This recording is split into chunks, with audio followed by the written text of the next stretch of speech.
அது சரி, எவ்வளோ நேரத்துக்கு தான் இப்படியே சும்மா இருக்குதுன்னு தெரியலையே. சும்மா இருக்கியா? ஏன் சும்மா இருக்க? போய் ஏதாவது வேலை பார்க்க வேண்டினே. ஆமா, நீ இன்னுமே ஆஃபீஸ் கிளம்பல?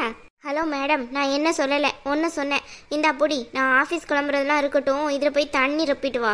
என்ன, உனக்கு தண்ணி மெத்தி தர்றதுக்கு தான் நான் இங்கே வந்து உட்காந்துருக்கேனா? எங்களுக்கெல்லாம் வர வேலை இல்லை பேரு. ஆமாம், விடிஞ்சதுலேருந்து பொழுற வர சும்மா தானே இருக்க, போய் தண்ணியாவது மெத்திட்டு வர வேண்டினே. இங்கே பாரு மலர், தேவையில்லாமல் காலையில் என்கிட்ட வம்பு வச்சுக்கிடாத. ஒழுங்காக உனக்கு தேவையானதை மெத்திட்டு கிளம்பு. ஆனாலும் நல்லா சொகுசாக இருக்க தாண்டி வந்திருக்கேன் அம்மா வீட்டுக்கு. ரொம்ப இது பண்ணாத, அப்புறமா மூஞ்சி சுளுக்கிக்கிட போகுது.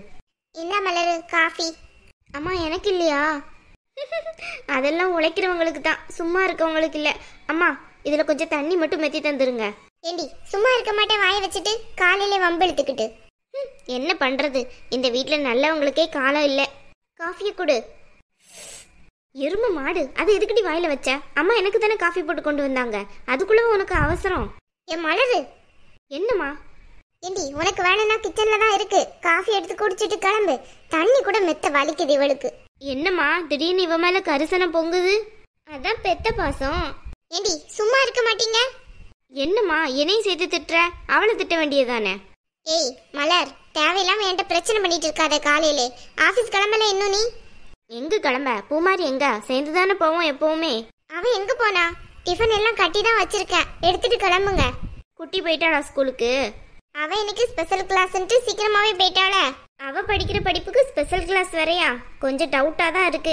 இவ என்னவோ ஸ்பெஷல் கிளாஸ்ன்னு சொல்லி சொல்லி வேற எங்கேயோ போறான்னு நினைக்க, ஃப்ரெண்டோட சேர்ந்து அரட்டை அடிக்க. ஹலோ மேடம், எல்லாரையும் உங்களை மாதிரி நினைக்காதீங்க. காலேஜ் படிச்சுட்டு இருக்கையிலே வேற எங்கேயோ போறதுக்கு. மலர் இல்லம்மா, வாய் தவறி சொல்லிட்டேன், சாரிடி. சும்மாவே இருக்க மாட்டேன் என்ன? நீ ஆபீஸ் கிளம்பு, அப்பதான் வீடு கொஞ்ச நேரம் அமைதியா கிடக்கும். கூடாத. அம்மா. என்ன பூமாரி, காலேஜ் கிளம்ப சொன்னா எங்க கிளம்பிட்டு இருக்க? ஏய் பூமாரி, என்ன ஆச்சுமா? இது என்ன பேக்கோட நிக்க? அம்மா, நான் அவர் வீட்டுக்கு போறேன். ஏய், நேத்து தானே முடிவெடுத்தோம், அதுக்குள்ள கிளம்புறேங்கிற? என்னக்கா உடனே கிளம்புற? ஒரு 2-3 நாள் இருந்துட்டு அப்புறமா போகலாம்ல? என்ன பூமாரி இதெல்லாம்? மலருக்கு நிச்சயதார்த்தம் வச்சிருக்கோம், இந்த டைம்ல நீ அங்க கிளம்புறேன்னு சொல்ற? அதனால என்னம்மா, அவங்க தானே என்ன கூப்பிட்டு இருக்காங்க, அங்க வந்து இன்வைட் பண்ணுங்க, நான் வரதானே போறேன். மலருக்கு என்கேஜ்மெண்ட்ல நான் இல்லாம எப்படி? அதெல்லாம் புரியுது பூமாரி, இருந்தாலும் நீ திடுதுப்புன்னு கிளம்புறதுதான் ஒரு மாதிரியா இருக்கு. என்னம்மா நீங்க, நாங்க கிளம்பணும்னு நீங்களும் ஆசைப்பட்டீங்க, இப்ப அதுவே நடக்க போகுது, எதுக்கு தேவையில்லாம எப்படி இருக்கீங்க? அது ஆமா பூமாரி, நான் அதுக்கு தான் ஆசைப்பட்டேன். நீ அந்த வீட்டுல போய் சந்தோஷமா இருக்கணும், அதானே எனக்கு வேணும். நீ இப்ப திடுத்துப்புன்னு கிளம்பி இருக்கிய, நான் உன் கூட வர முடியாதுல்ல, அதான் யோசனை பண்ணிட்டே இருக்கேன். இவங்களுக்கு எல்லாத்துக்கும் ஏற்பாடு பண்ணி கொடுக்கணும்ல, சாப்பாடுல இருந்து. நீ ஒரு வார்த்தை நேரத்தை அம்மா கிட்ட சொல்லியிருக்கலாம்ல. அதனால என்னம்மா, ஒன்றும் பிரச்சனை இல்லை. அது என்ன, முன்ன பின்ன நான் போகாத வீடா? தெரிஞ்ச வீடு தானே, நானே போய்க்கடுறேன். இல்லை பூமாரி, தனியாக வந்திருக்கேன்ட்டு எதுவும் நினைக்க கூடாதுல்ல. நான் வந்து சொல்லி விட்டா தானே சரியா இருக்கும். மாப்பிள்ளையும் பார்த்து 2 வார்த்தை பேசின மாதிரி இருக்கும்ல, அதெல்லாம் ஒன்றும் வேணாமா. சரி பூமாரி, அப்ப இப்பவா கிளம்புற? அக்கா. என்னக்கா? என்ன? இல்லக்கா, ஒரு 2-3 நாள் இங்க இருந்துட்டு போயேன், அப்புறமா வரதானே போறேன். ஏன் இப்படி பயப்படுற? என்னவோ நான் அங்கே போய் இருக்கிற மாதிரி. கொஞ்சம் யோசிச்சுக்கோ பூமாரி, நீ எடுக்கிற முடிவு தான் உனக்கு ஃபைனல். இங்க பாரு மலர், தேவையில்லாம இப்படியே சொல்லிட்டு இருக்காத, நான் யோசிச்சுதான் முடிவு எடுக்கிறேன். உன் படிப்புக்கு என்ன பண்ணுவ? அதனால என்ன, அங்கிருந்து படிக்க தான் போறேன். அத்தை அதுக்கு சரின்னு சொல்லிட்டாங்க, எல்லாத்துக்கும் ஓகேன்னு சொன்ன பிறகுதான் நான் வீட்டுக்கே கிளம்புறேன். நீ ஏன் தேவையில்லாம என்ன பார்த்து பயப்படுற? உன்னோட வாழ்க்கையை மட்டும் நீ பாரு, அது போதும். அதானே. இங்க பாரு மலர், உன் வாழ்க்கையை பாரு. பூமாரி சொல்றதுதான் கரெக்ட். சும்மா தேவையில்லாம அவளையும் போட்டு குழப்பி நீயும் குழம்பிட்டு கிடக்காத. அதுக்கு இல்லம்மா, பூமாரி அவசரத்துல முடிவெடுக்கிறாளோன்னு எனக்கு தோணுது. கொஞ்ச நேரம் அமைதியா இருக்கியா? உன்ட்ட யாராச்சும் கேட்டாங்களா? இங்க பாரு, தேவையில்லாதெல்லாம் மூக்க நுழைச்சிட்டு இருக்காத. அவ வாழ்க்கை, அவ எடுக்கிற முடிவு தான் கரெக்ட். அப்புறம் என்ன, என்னமே பண்ணுங்க. அம்மா, நான் கிளம்புறேன். சரிம்மா பூமாரி, அடிக்கடி இங்க வந்து போய் இரு, சரியா? அந்த வீட்டுல உனக்கு ஏதாவது பிரச்சனைனாலும் இந்த அம்மாக்கு உடனே ஃபோன் பண்ணிடு. அதெல்லாம் ஒரு பிரச்சனையும் இருக்காதுமா, நான் கிளம்புறேன். சரி மலர், கிளம்புறேன். அவ கூட எதுவும் சண்டை போட்டு இருக்காத. ஷண்மு, நீயும் ஒழுங்கா இருக்கணும், புரியுதா? சரிக்கா. சரி பூமாரி, பார்த்து பத்திரமா போ. சரி. அத்தை, அத்தை, பவித்ரா. அட பூமாரி, வாமா வா. என் வார்த்தைக்கு மதிப்பு கொடுத்து நீ இவ்வளோ தூரம் வந்ததுல எனக்கு ரொம்ப சந்தோஷம் பூமாரி. ஏ பவித்ரா, எங்கடி இருக்க? இங்க வா, அண்ணி வந்திருக்காங்க பாரு. அட போமா. அண்ணி, அண்ணி உண்மையிலே அம்மா போய் தான் சொல்றாங்கன்னு நினைச்சேன். ரொம்ப தேங்க்ஸ் அண்ணி, வீட்டுக்கு வந்ததுக்கு. பரவாயில்ல பவித்ரா, எப்படி இருக்க? நல்லா இருக்க அண்ணி.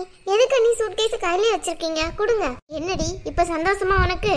எப்படியோ உன் அண்ணிய வீட்டுக்கு கூட்டிட்டு வந்துட்டேன். இப்ப போதுமா உனக்கு? அண்ணி கொடுங்க அண்ணி. எதுக்கு சுமந்துட்டே இருக்கீங்க? என்ன பவித்ரா, உன் படிப்பெல்லாம் எப்படி போகுது? அதெல்லாம் நல்லாவே போகுது அண்ணி. நீங்க எப்படி இருக்கீங்க? உங்க படிப்பெல்லாம் எப்படி அண்ணி போகுது? நல்லா போகுது பவித்ரா. அண்ணி என்னாச்சு அண்ணி? உங்க மூஞ்சில ஒரு சிரிப்பே இல்ல. அண்ணா உங்களை எல்லாத்தையும் மன்னிச்சு ஏத்துக்கிட்டாங்க, புரியுதா? நீங்க இப்படிலாம் சிரிக்காமலாம் இருக்காதீங்க அண்ணி. எல்லாத்தையும் நம்புங்க. ஆமா ஏத்துக்கிட்டானு. அத்தை பேசுனது எனக்கு தானே தெரியும்.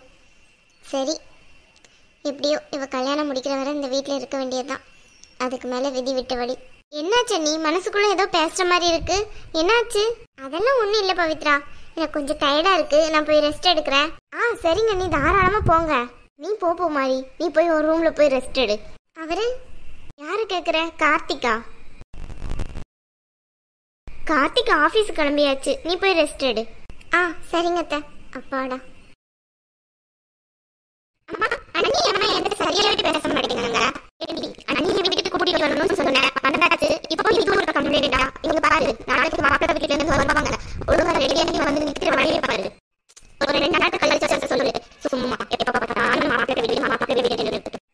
என்னடி சொல்ற? 2 நாள் கழிச்சுன்ட்டு இங்க பாரு பவித்ரா, இந்த மாதிரி எல்லாம் என்கிட்ட பேசிட்டு இருக்காத. நீ தானே சொன்ன பூமாரி வீட்டுக்கு வந்தோம்னா கல்யாணத்துக்கு சம்மதிக்கிறேன்ட்டு. இப்ப என்ன மாத்தி மாத்தி பேசிட்டு இருக்க? இதெல்லாம் நல்ல பழக்கம் இல்ல பாத்துக்கோ. அதுக்கு இல்லம்மா, அண்ணி இப்பதானே வந்திருக்காங்க. ஒரு 2 நாள் அவங்க கிட்ட ஜாலியா பேசிட்டு அப்புறமா ரெடி ஆகலாமேன்னு பார்த்தேன். 2 நாள்லாம் ஒன்னும் ஜாலியாலாம் நீ ஒன்னும் பேச வேண்டிய தேவையில்லை. நாளைக்கு மாப்பிள்ளை வீட்டுல இருந்து வருவாங்க. ஒழுங்கா ரெடியார வழிய பாரு. அம்மா அண்ணி எப்படிமா கூப்பிட்டீங்க?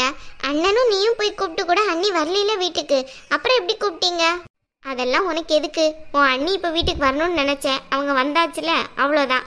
தேவையில்லாததெல்லாம் கேட்டுட்டு இருக்காத. அதுக்கு இல்லம்மா, எப்படி அண்ணி வந்தாங்க அதான் ஆச்சரியமா இருக்கு. கொஞ்சம் சொன்னீங்கன்னா நானும் தெரிஞ்சுப்பேன்ல.